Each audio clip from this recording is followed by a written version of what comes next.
All right, we are live. So, I want to welcome you, Rob, to the Insight Cafe. And I'm Thank you for really having pleased me, to man. have you. So, I prepared my intro that I practiced all day. So, for those of you tuning in, Rob is a good friend, a dear friend, and colleague. And we met through Michael Neal's Super Coach Academy. And since then, I've learned a great deal about you and a great deal from you. And so your intro, you are the founder of unFIT, right? Yes, yes. And at unFIT, you work with clients and you help them unlock their health from the inside out so they can thrive regardless of circumstance. And what I also learned about you, I kind of knew before, but I've learned more recently that you spent a lot of time in the military, in the special ops and in high profile security details Yes. and security as well.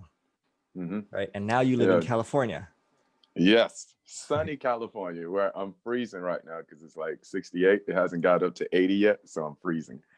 All right. And I think for me, personally, like, one of the things why I invited you here, because even from Super Coach Academy, I thought you were one of the coolest guys there. And you had it's like, to me, you're like the guy, like a man's man, like the cool guy who I'm like, oh, I want to be like Rob when I grow up, and you had like this thing, this very magnetic and impactful and powerful. And I just always felt at ease around you and talking with you. And I thought Man, thank you. Thank you. talking about masculinity would be the perfect thing for us to explore, because I think I haven't really talked about that with anybody yet. Yeah. Yeah.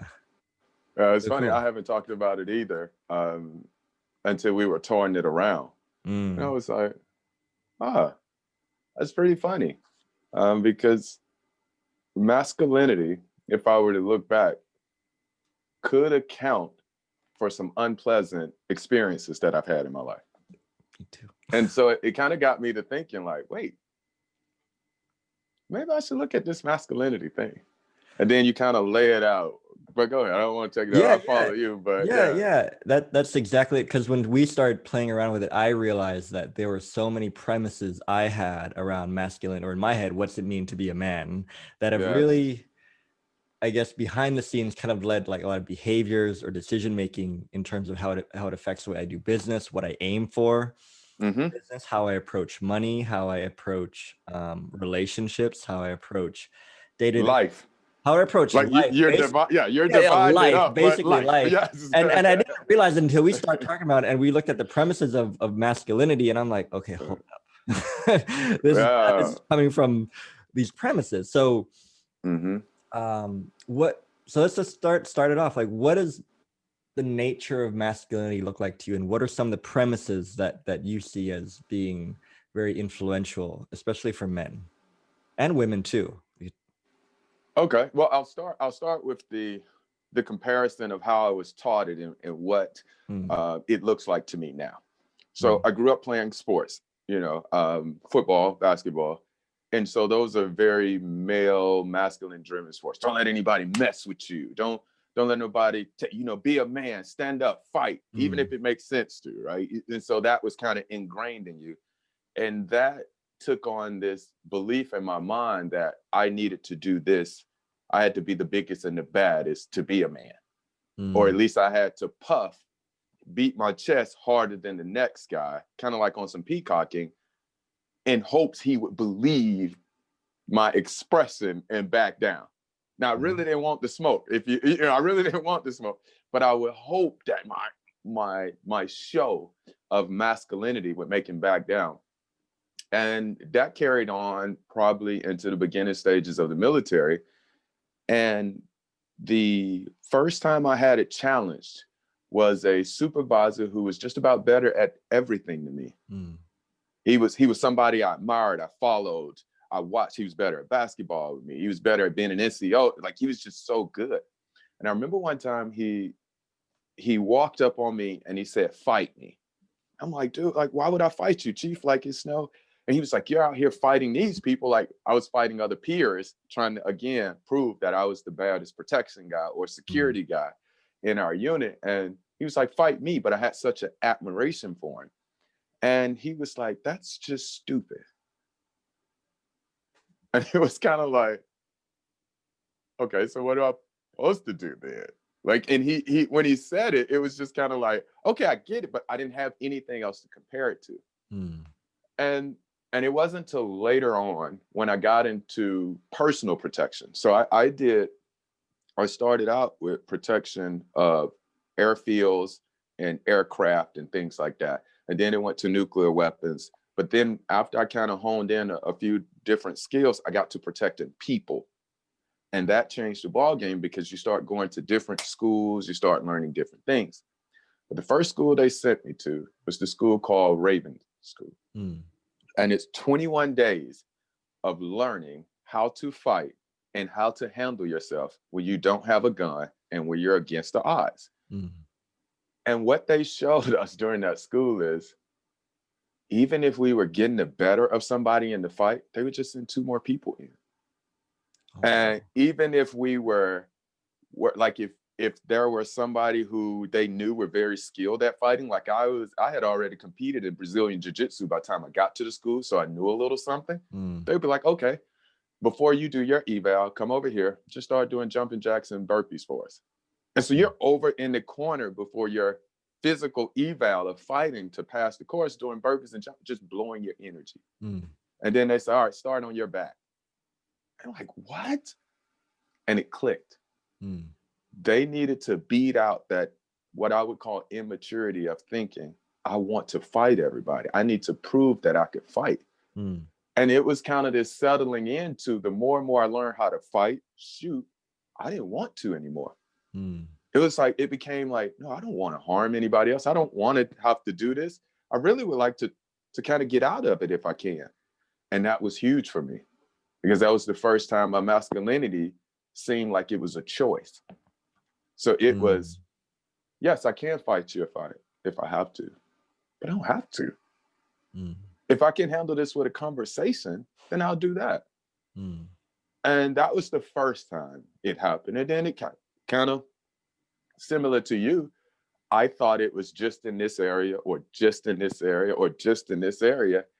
And little by little, I just started saying, oh, it was overall in life. I was taking this image that I felt I had to prove and be and fit, which is how the name unFIT came about. It was about challenging all the boxes and the status quo of what people told me I was supposed to be. If something happened to a Black American because I was a man, as a Black man, I was supposed to be angry.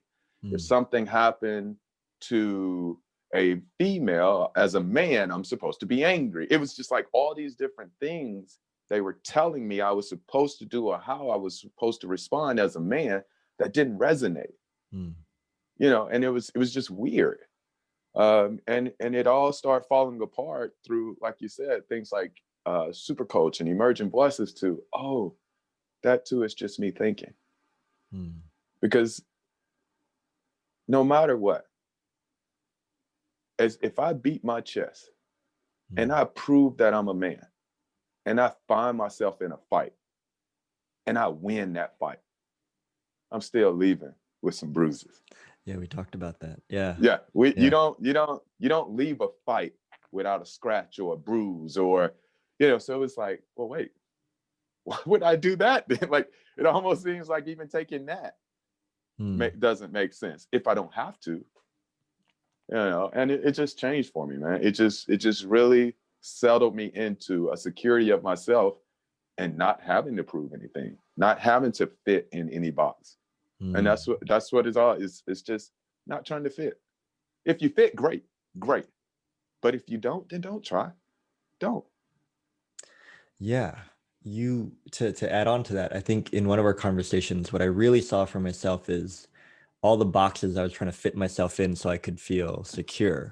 And the moment I kind of got pointed back by you to my nature of, when you're not trying to be in any box, you're already okay. Okay. Yeah. And I'm the greatest asset, not what I do or I'm trying to do. Like, I am already the greatest asset. Greatest asset. Yeah. Yeah. So I'd be curious, what are some other changes that you've noticed when you kind of saw the premises that you were trying to be through masculinity? And then, because it seems things. Yeah. Talk to me about that. Ooh, man. I used to have a shoe collection Yeah. You know, of shoes I would wear once every 6 months, if that I would clean or have professionally clean before I would wear them again. I had, I remember a point in my life when I had a car I couldn't afford because people thought it was a nice car. And when they looked at the car, I thought they attached the admiration and respect they gave the vehicle name to me, the person. And I mean, man, it was hard as hell to make this car payment. You hear me? I loved having this car from like the 6th of the month to like the 24th. But around the 24th is when the bill came in. Yeah. And I would have to suffer with this car from like the 24th through the 1st of the month when the check comes in to pay all that money for it and insurance and everything. Oh my God, man, that was just such. And again, even with Masculinity, right? That car was repossessed. Now, the reason I say it like that is because Masculinity wouldn't allow you to come on a live Facebook where you don't know who's listening and tell them I had a car that was repossessed. Boom. You see what I mean? Yeah, like, yeah, I see. It's that. It's not having anything to prove on this. Yes. Yeah. Because I purchased a car I couldn't afford, it ended up getting repossessed. That makes perfect sense if you just play it out and listen to it, right? Yeah. So that was it. Yeah, I just saw myself, like all my motivations, like in a previous lifetime when I had a vision board, like all the nice cars and shit that were on that. That was totally about that. Oh, drive this car, I'll look this cool, and then they'll like me, as if it was ever about the car. Right? Ever about the car or the watch. But that looks so real to us Absolutely. men. Well, that's the way it's kind of sold to us. And I'd be curious to know how this new seeing has affected your relationships, both personal and intimate relationships, like the way you show up to them or the way you look at them. They're so much better. They're so much better. With my kids, right? I can tell them I made a mistake as their father with not prioritizing them as care to take care of them. Like my parenting was more aimed when I was younger at people believing or thinking I was a good parent. My parenting wasn't aimed at ensuring I was developing my kids. Yeah. So it made sense. It was uneasy for a while because I wasn't developing them as a father. When I explained that, it's so funny, when I sat down and I talked to both of them about it, it was as if they were like, whew, man, we've been waiting on you. Like, it was like they've been new, you know? Yeah. It was just fresh for me, but they already knew what they was missing. That was one. My siblings, my father, my mom, just everybody, man, because it's like I'm no longer trying to prove to them I'm the best son or I made it out of this environment. I don't even know really how to put it in words to other than if you had walked through like all red paint and you just stood outside and got hosed down to it all washed off. Like that's what it felt like with this masculinity thing. It just didn't make sense to keep up anymore. It just didn't make sense to prove myself to anybody anymore. I love that so much because I love that metaphor of washing off, because it's not like you switched disempowering masculinity with better masculinity. No. Like it just all came off to what was already always there. Yeah. It came out. Listen, I had there's a health institute here in California that sometimes I do work with. And they had a guest that was there, and they said, hey, we want you to come over, sit down, spend some time with, right? And so I get over, and it's a real petite young lady from Romania, right? Very beautiful petite lady from Romania. And we started talking. And I said, well, you want to walk in? So we're walking and talking. And she said, should we go outside? And I was like, sure. As we turned the corner to start going outside, it's freezing. And I could feel it walking through the foyer. And in my mind, I'm like, man, it's too cold to go outside. But I hope she doesn't, because I don't want to be a guy and say it's too cold. That's exactly what went through my head, right? Yeah. And so she goes, whew, that's kind of cold. I don't think we should go outside. And so I go, yeah, okay, we don't have to go outside then. And so we turn around and we start walking back in. And I bust out laughing inside. I was like, you know what? Thank you. And she was like, for what? I said, because I really missed the opportunity to trust myself right there. Because you did. Yeah. Like, she displayed more masculinity than I did in just saying what was true to her at that time. It's too cold. I don't want to go out. I love that. I said, it's too cold, but I hope somebody else makes the decision for me so I don't have to look like I didn't want to go out. Yeah. Yeah. I love that. What I saw in that was how innocent it is, that the things we try and do and how misguided we are with like that comes from not listening to ourselves because we're trying to be something. We're trying to prove something else. Yeah. Like, puff up, chat, look at me, blah, blah, blah. I'm getting shit done. But in your heart, you might know it's not time to get shit done. It's time to be still. So speaking of that relationship, I love what you said about she was being more masculine. I had a client come to me and she told me she was working in the UK in a law firm, and she had become really masculine to try and fit in to that workspace, and how it really kind of messed with her. And the work we were going to do together is about how do you be more graceful in your leadership. And what I just realized just now, it wasn't about turning that around. It was more about letting her become more of who she is and letting her see that she didn't need to be super masculine to get things done. And I'd love to, especially with your experience in the military and leading, I'd love to see how you see the relationship between masculinity and leadership. Because I think traditionally through movies and through media, when we think leadership, we think like a big strong guy who like, we're gonna go this way and like this deep voice and like Captain America. So I'd love to hear your thoughts on that. Aren't all the superheroes cool? Yeah, all of you, and they get the girls, and they have the cars, and they have the money, right? Like that's why we believe it, right there. Like I have to be that, right? Exactly. But when you say she was being very masculine, like tell me a few of the things you said she was doing. Yeah. The story was like she felt to survive, she had to be tougher. She had to be more straightforward and strict, and even the way she dressed or things like that, it was very like. So the way she described it was like she was trying to be a guy so she could get her point across, so she could be more respected. And the way she said it, it was inside she knew it wasn't who she really was. But she felt she couldn't be who she was to thrive. And we were looking at that misunderstanding where like what you said, when you are yourself, that's where the real magic is. Yeah. In leadership, for me, it played out on two different missions. First one was when I was under the guise that I had something to prove, and it had to be about, forcefully leading or aggressively leading. Was we had in 2010 in Iraq, we had an explosion where a few service members had died.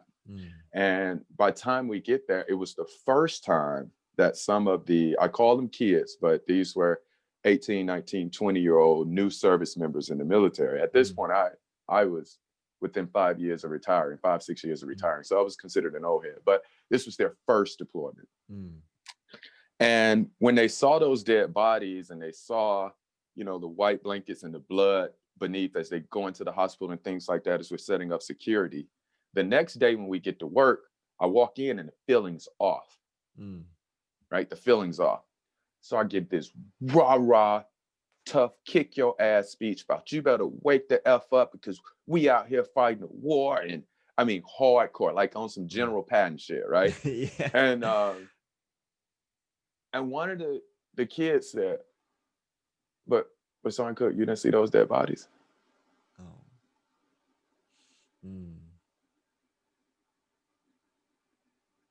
Yeah, but this is your first, and it just like almost like Back to the Future. The first explosion, the first gunshot I ever heard, it was as if everything went black and all you could do is hear. It's like almost eyes wide shut. It was just, you couldn't believe a building was upheaving. Like you couldn't fathom it. It wasn't anywhere in your mind other than movies where you could say you actually experienced this. So was crazy, right? And I remember crying, like failing them, feeling I failed them as a leader of not accepting. Fast forward, I get a protection team, and I'm talking to them, and we were protecting nuclear weapons, and I'm talking to them, and I got this young lady, and every exercise we was having, she's just popping. She's like on fire. And I'm like, why aren't you more this, or why aren't you more that? And she said, you know, because you guys want. And I was like, oh no, you got it here if you want it, right? And I let her run. When I let her run, I noticed that each individual had a strength. And as a team leader, if I didn't care if I got the credit or not, but the team got it, I can let each one of those individuals get in their best spot. And that means we were always functioning with somebody who was in the best possible position to lead us. But I was always the driver. Like, it was like she was very good with certain things. So when our team had to face it, she was in the front. And I was just right over her shoulder. Lead us. You know, it was when we got in another situation. I have a young man who's very strong or had been in this, hey, you're in front, you run this. And it was that security that my job as the leader was to put them in their best position possible to succeed. Not make myself look better, not make me feel better, not make me feel like they need to follow me. And those were the two experiences for me. One where I felt like I failed by not addressing or entertaining the human element of war. And the other was dealing with the misogyny within the military of saying, no, a woman can lead just as well, if not better, than a man for her ability to handle so many things at once. You know, and for me in leadership, those were it really changed the tone. Well, I could be a part of any team now. Doesn't matter now if I'm the last man on the team or if I'm first. I give my efforts and it works. There's something I felt in what you said, which leads to the next thing I'd like to look at, which probably the thing I probably struggle with the most. I can be a part of any team. And it's funny that you said that, because I'm starting to see the premises now, because part of me says, well, people don't say they're a part of a team, they say they lead teams. Right. If you call, if people listen, if you call like I lead teams, the way you said it, I was like no, what Rob's like, that's the feeling, like that's it, to be a part of a team rather than to lead. And I see how if I was feeling insecure and I felt like I need to man up and lead, I'd want to lead the team. But when I'm feeling okay with myself and secure, I can be a part of teams.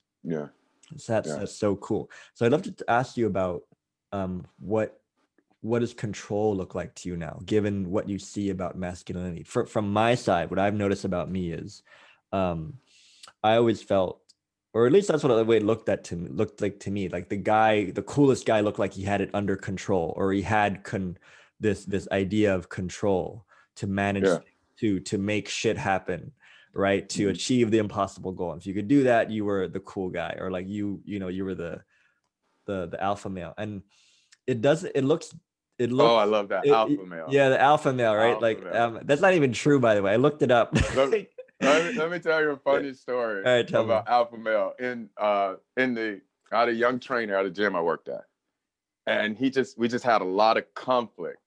And I remember he said one time, he said, "I'm just an alpha," and I started laughing so hard, and I was like, "Huh." I've never heard that said out loud, because everybody has ever known an alpha knew it, and they never had to tell anybody. Yeah. Right? Like it's the same with being a man. You know, you don't have to walk around screaming that if that's true. Yeah. Like if that's true, you don't have to walk around screaming that. So yeah, when you said the alpha thing, and that's cool enough. Like probably it would make sense for you to scream that if you think you weren't that and you needed to project that. And needed to reinforce it for yourself. For everybody around you. Fake it till you make it. Yeah. Hopefully somebody hears alpha, gets scared, turn off. Hopefully somebody gives me the credit they give to another alpha. All of that is in that. Yeah. So what does control look like to you now? Because it feels different when I'm speaking to you, or the idea. And when you say control of what? Control of circumstance, the needing to control, or the needing to use control to validate yourself. It's like, I am a man because I can control. Yeah. No, I can't control. Yeah. That's the big, I can't control. So since I can't control, what I as a man work on is the things I can, right? So that's why my particular brand is health driven. So no, I can't control if a guy runs up on me and tries to attack me and take my wallet. But I can control what I put in my body that fuels my muscles to perform. I can control how much sleep I get and don't get. I can control how much exercise I get, movement I get, and I can control how I prioritize my self-care. Well, when I control those, when the guy does come to rob me, I'm in the best possible position to perform, however that is, in the robbery. And that was the best I was going to have at it anyway. Like my muscles are the best. You know, I work them so they can sustain. I can, you know, my cardio, if I had to fight with the guy, could be there. I'm trained in fighting. Like, I'm free to go either way with this when it happens, as long as I truly understand how to hone all those skills in. Right? There's another piece to that, is the clarity of what I want. Like, I've lost my wallet before and had to re-get driver's license, credit cards, and all of that. Why would I fight this guy about taking my wallet when I've already lost it before and could simply get, he's got a knife and gun, give me your wallet. Here, buddy. Like, cool. Because that's a simple button to shut down all credit cards. Like, okay, you steal my identity. Got it. I can fight that. You steal my life, it's over. It feels like there's a greater sense of settledness in that. In that seeing where it's almost like you're not as threatened by everything, especially your own thinking. It's like, okay, no, you're not threatened by much of anything. Not saying that there aren't things that scare me. That's not true. Yeah, there's a bunch of shit that scare me. Sometimes lizards scare me, you know, like me too. But what I've learned about fear is the way I use fear is almost like my fire alarm. When I get scared, I just look for fire. I don't look to the alarm. I'm not beating myself up about being scared. Oh, you shouldn't be scared. Don't be a bitch. You should be scared. Like, you know, people stay in that space. I don't have time for that space. Yeah. I'm trying to see the fire. I can't tell you how many times where I've gotten emotional and like the first response was, "You're a man, don't cry." And I'm like, no, like, no. And I'm like, no, fuck you. Like, I'm gonna feel what I'm gonna feel, you know, like, but it looks different to me now. Before I would be like, yeah, okay, you're right. Yeah, I'm okay. But now I'm like, no, it hurts. And that's what you do when you cry. That's what you do when you hurt. You cry. Yeah. It's the most natural thing in the world. Like, I am a big ass crybaby now. I tell you, bro. Me too. I'll cry on stage. But here's the funny part. I can. I was talking to some kids about a year ago and started crying because one of the kids asked a question that I felt, okay, wow, that was big for you, because that goes against all of your peers right here to say that. And you guys are 13, and now those ties are very strong right now. So, and I just started crying. And a few kids was like, oh, he crying. What he crying for? I said, because somehow, some way, I feel I'm exactly where I'm supposed to be. And so they kind of like, and I said, so I want to answer your question. And I said, but don't mind me crying. I said, for me right now, that is just because this is probably one of the most beautiful experiences I've had in a while. And they kind of didn't pay attention. And I literally cried. Not my voice was, no, but tears streamed throughout the entire conversation. And I was talking just like this to her about how to handle that. And it was just beautiful. But I remember holding in tears and emerging. I don't know who all has seen this, but if there was any other coaches in my Virgin Voices class, ooh, man, I mean, just there in one of the presentations screaming like, what the fuck do you want from me, man? I'm like, what do you want from me? And Michael going, nothing. I mean, just all over the place with it. And it settled to nothing. You're the asset. Yeah. You is what I want. Not your watch, not your car, not the fighting, not the skills. You, your presence, your being, your humor, your conversation, and all that doesn't require me to be anybody else to give. So if that's all you need from me, then what I got to prove?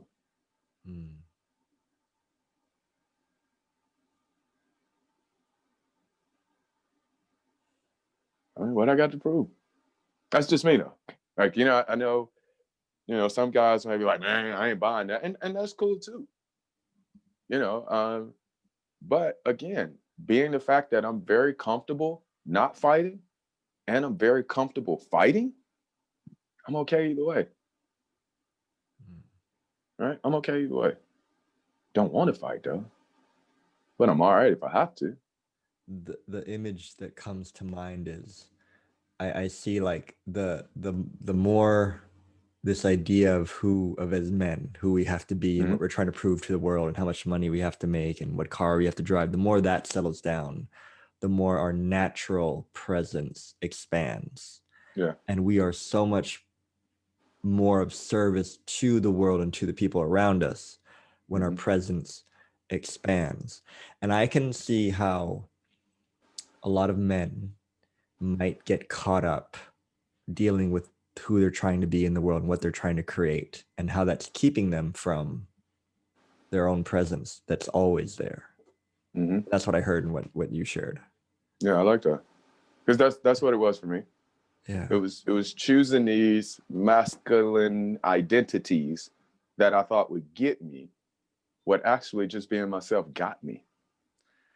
I'd love for you to share like some more stories about that. Like, what did that look like in terms of like money? Because I think like money and masculinity, that's like a big thing. Again, like we can talk about like for me, like yeah, I'm like, oh, when I have this much of a bank account, I can be a real man. Because especially like maybe where I'm from in Asia, like we're there are a lot of premises around what your physical assets say about how valuable you are as a man. And yeah. Bullshit. I work for some of the wealthiest people in this area. And it often, I won't say bother me, it often makes me think twice when I see something I have that costs more than something they have in their house. And I go, that's odd. I wonder why they don't have this. I'll ask. I said, why don't you have they make the one? And they'll say something like, but I wouldn't use all of that, so I wouldn't pay for the extra. Yeah. And it's like, oh, I didn't use none of it. I just paid for the name. Right? It's like totally different uses. It was like, oh, I don't have to spend money to like when you have all those things, you're trying to show that you have money. Yeah.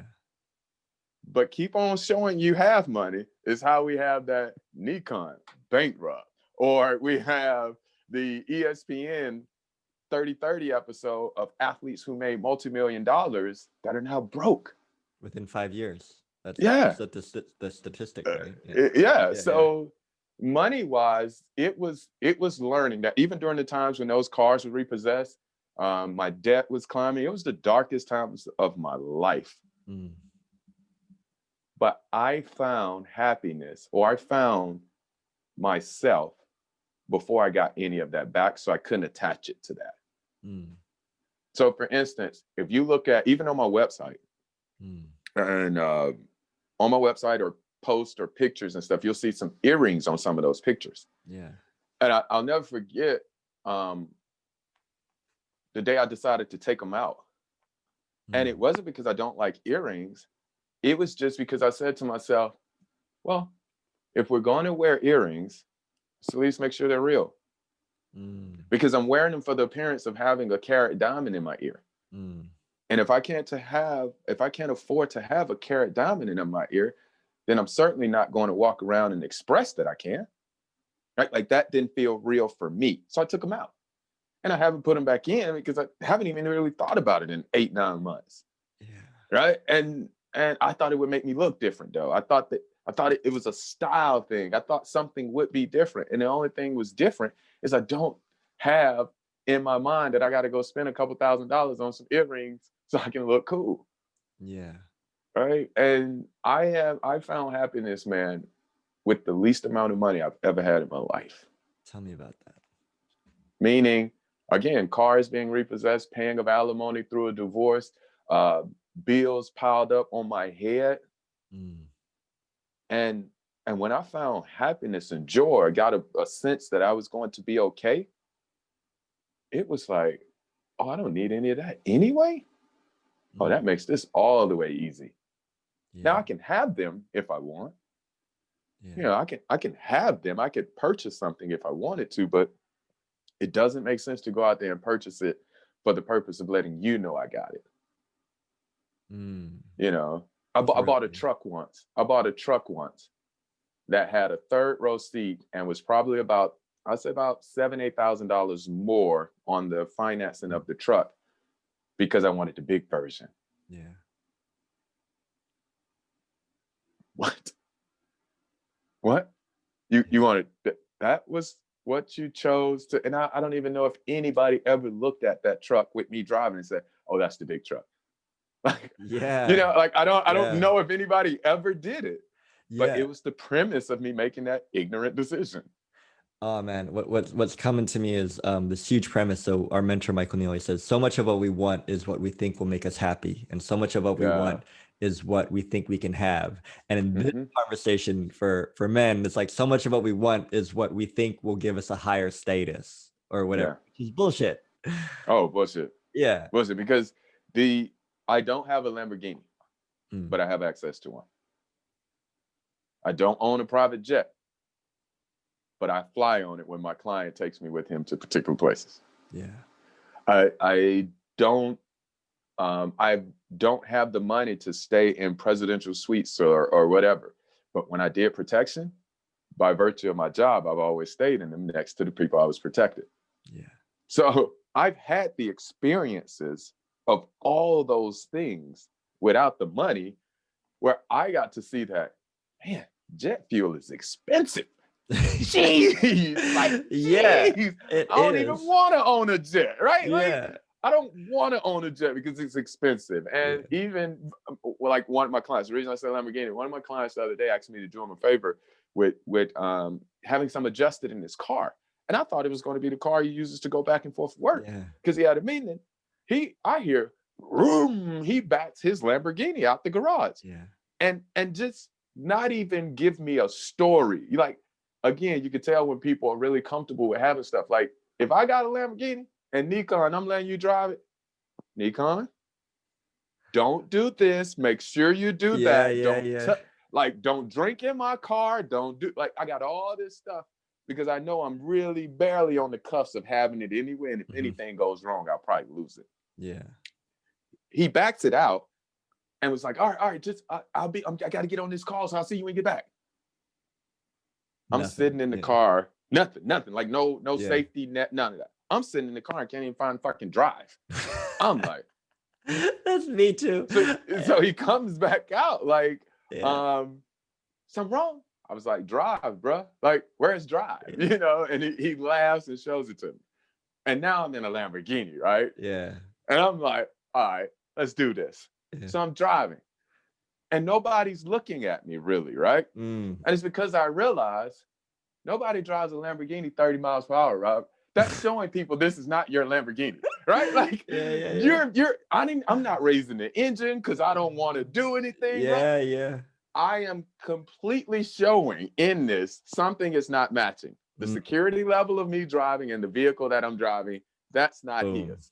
And it's already broken. It's like, so at that point, I was just like, man, let me just get this car down here, do this, and get this back up, and get this man his car. Like, don't take no pictures of, I don't even want to be seen in this shit. Like, get this man his car back before you mess it up, right? Yeah. And but yeah, that's how the masculinity thing with all the materialistic stuff looks for me, man. Like, super, because I think a lot of that's the way it's sold to men. Yeah. Is status and things like that.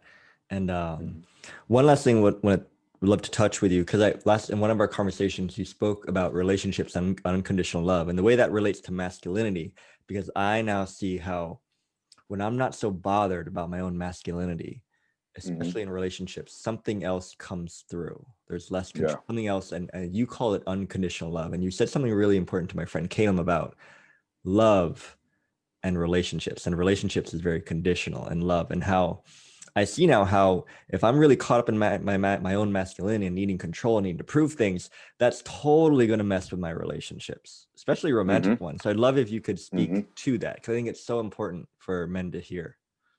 Yeah, what the harsh truth of what I had, the pill I dealt myself or swallowed for myself, however you want to put it, was by definition of the term unconditional love. By just unconditional, there is no condition that exists that stops this love. That's the premise of what we mean when we say that. And so I find it very odd in relationships when people say, I unconditionally love you, but when a condition happens, the first thing they snatch from them is the love. Boom. Yeah. Like that just didn't make sense anymore. And I start experience relationships where people love me in spite of. Like, he's a basket case going through what he's going through, but I love him anyway. And we'll see what this looks like on the other end. Right. And I remember having to have the conversation with my daughters to say, hey, I just want to make this abundantly clear. You know that there is absolutely nothing you could do to stop me from loving you. Like, I'm never going to stop loving you. So if you decide to be a doctor, great. If you decide to, I don't want you to do this, but if you decide to sell drugs and go to jail, that's not going to stop my love for you. It may stop, it may hinder the way I get to express that love, but it's never going to change the love. That's slate. You get that off just on general. And that helps me currently in my own relationship where I don't have a problem saying I'm wrong. I don't have a problem saying that was my mistake. And I don't have a problem now having those conversations when something appears to be different to her. Yeah. Like before, I thought when my ex-wife would ask me a question and I would fire off because the mere asking me the question means you don't believe this reflection that I'm putting up. Right? Like, if you really believe this image I was putting up, you would never have to ask me that question. And I would fire off in such frustration and anger, trying to make this image more bolder for her to see. Just see this, then you ain't got to worry. But this is fake as shit. Right? And I think that was it for me, is even going back to her and apologizing as my ex-wife and making it clear, saying, hey, I don't want for us to, continue a relationship in that manner, but I do want you to know, by virtue of us having 2 kids together and now 2 grandkids, I got you back. Like, we share 15 years of life together. She has more than me. She has a better friend in me, support-wise, conditional support, love, and all that, than she ever had husband in me. Wow. Ever. Yeah. Ever. Massive. And so it helped my kids, because now they don't see their parents just fighting. Right? We're divorced. What are we gonna fight for? Yeah. Like, why would we fight? If we were gonna fight, we would have just stayed together. Like, that was the reason of the checkout, right? Yeah. So it was that. It was just seeing that. It's like, oh, I am misdefining terms I'm putting on things, and I'm holding to that. Well, I'm trying to agree to that. And that's what happens in relationships. We don't control anybody. Yeah. That whole thing about how do you trust your mate? I don't know. But I think it would be the same if somebody told you, I love you and I'm committed to you and I'm in this, and then 6 months they cheat, versus somebody that tells you, hey, I don't know where this is going to go. And then 6 months later, they cheat. I'm pretty sure cheating is going to be cheating. And you couldn't see anyone coming either way. Right? Like it's something appears to be real to them for them to go do what they do too. All right. Masculinity will allow you to discredit their personal truth for trying to prove yours. Got it. I'm gonna ask you to say that again because that was really impactful. Yeah. Masculinity will have you attempting to discredit their personal truth. Understanding of the principles where there's universally true and then there's personally true. Got it. And each individual has a personal truth. I felt I made this decision because of this. Now, that doesn't have to be validated by anything else to that person other than them making a decision. But masculinity will have, well, if you love me, you wouldn't have did that. Or if you did this, you wouldn't have did that. And if you, what? No, I do love you, but this situation appeared to look this way. And it gets very confusing. And what happens is the relationship dies because of that confusion. Because there's no connection in confusion. So somebody's not listening. Right? Somebody's not listening. If a conflict is two opposing thoughts and you're in conflict with somebody you love, stop thinking. It won't be an opposing, it won't be opposing thoughts anymore, right? I love that because I think we forget that and we get caught up in our thinking and then we try to, well, if I just put more thinking on this will solve this. Oh, yeah. The more we think, further, I don't know who said it. It's in one of these books back here, but the more we think, the farther we get away from the truth. Right. And then layer that on with some masculinity where like, I think I need to prove something. I'm going to slap that on too and make it like, I'll make it better. When I call my homeboys to validate me. Yeah. I'm like, yo, she said this, or he said this, blah, blah. Like, it's like, yeah, you're right. Like, let's. Yeah. Oh, you muted yourself. Rob, you went quiet for a second. You went quiet for a second.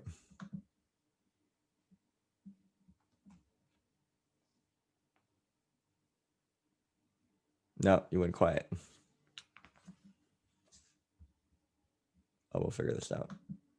Mute. Ask to unmute. No. Maybe plug in, take out your earphones and put it back in. Try that.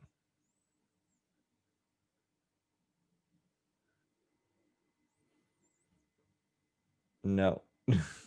Oh no. All right, give a sec. Rob will be back.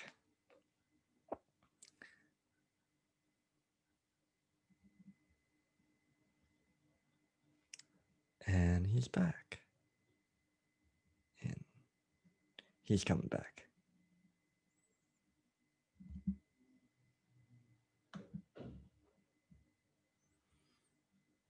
Oh. Oh, he got muted. Give him a second. That's so weird. All right, we're just gonna wait for him to come back. So to add on what he's talking about, I really love that about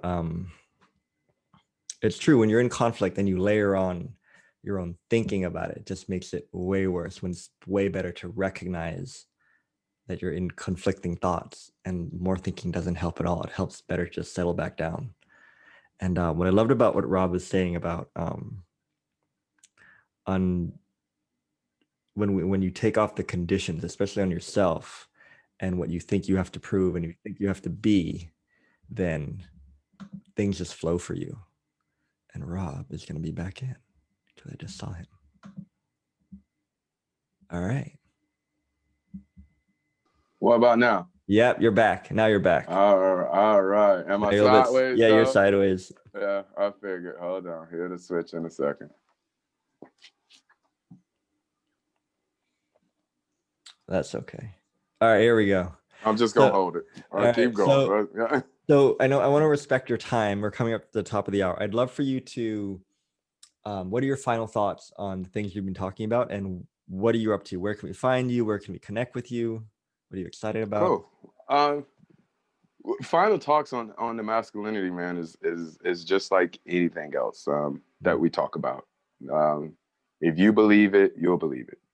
Yeah. Like if you believe it, you'll believe it. Yeah. And I really hope we can get an opportunity to talk about this more, because I think it will create a shift. And I love it. I love the conversation, because there are already so many sparks for other conversations to happen. Yes. So it's like, if we are in a global, and I say global, point of triage for humanity, then let's address all the issues. And this masculinity has caused men to die in the streets, have caused women to be abused, has caused business deals to go sour. Yeah.